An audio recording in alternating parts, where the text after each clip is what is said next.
The York Fire in California continues to rage on as the largest wildfire in the state this year, causing fire tornadoes, hazardous conditions, and so-called fire whirls. Justine Nazario has the details. California's York Fire, the largest wildfire in the state this year, continues to expand across a remote section of the Mojave Desert, scorching more than 77,000 acres or equivalent to over 120 square miles. As of Monday night, the fire remains 0% contained, posing significant threats to the region. Records revealed that this is the biggest fire in California since the Mojave fire, which burned nearly 95,000 acres in late August 2021. Moreover, the firefighting efforts are underway with 389 personnel assigned to the blaze. On Monday, firefighters reported observing lower fire activity than in previous days, which may aid containment efforts and minimize risks to property and lives. However, the battle against the York fires faces challenges due to limited visibility caused by thick smoke. With visibility restricted to a mile or less in some areas, aerial support, ground crew movement, and firefighting unit communications are hindered. The impact of the York fire has been severe, with hazardous wildfire conditions leading to road closures in the area. The fire also crossed state lines, reaching Nevada, where it continues to grow rapidly and generate extreme fire behavior, including fire whirls or fire tornadoes. These fire whirls are vortexes of flames and smoke created by intense heat and turbulent winds, making them unpredictable and dangerous for firefighters. As of now, the cause of the York fire, which started on a private land within the Mojave National Preserve, remains under investigation.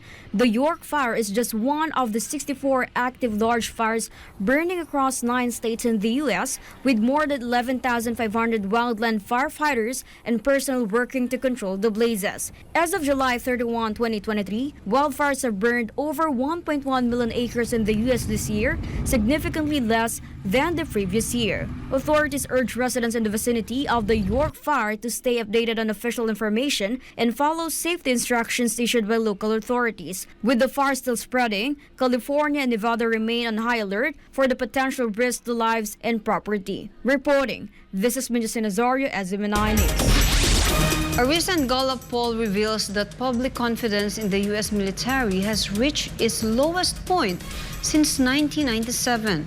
Over the past 2 years, trust in the armed forces has declined by 10 points, leading to a historic recruitment crisis. Noran Santos has the details. According to a Gallup poll published on Monday, fewer Americans have confidence in their military than at any point since 1997.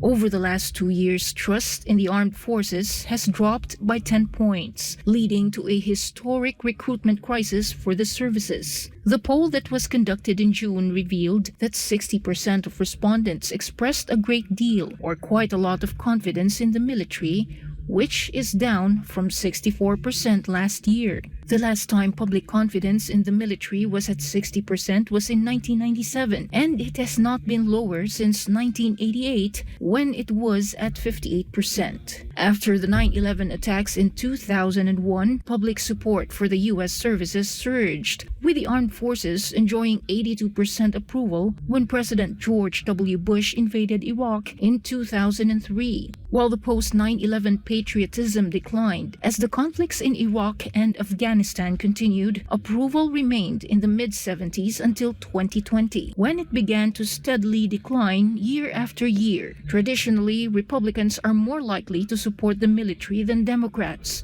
but their confidence has dropped from 91% in 2020 to 68% today. As public support for the military declines, the armed forces are facing challenges in recruiting new members. Army, Navy, and Air Force leaders testified in a congressional hearing in March that they all expect to fall short of their recruitment targets this year, particularly after the Army experienced its worst year for recruitment in 2020 since the abolition of the draft in 1973. According to a Pentagon study published in March, of the 17 to 24-year-olds usually targeted by military recruiters, 80% are physically unfit for service due to obesity.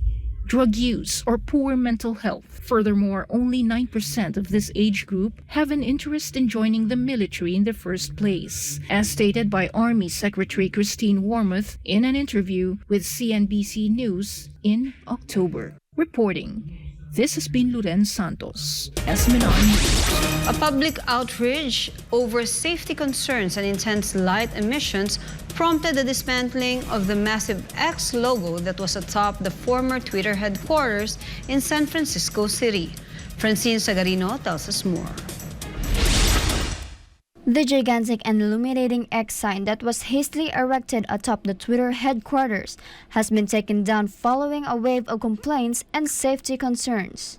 The sign was installed just 3 days before its removal and sparked a massive uproar among nearby residents.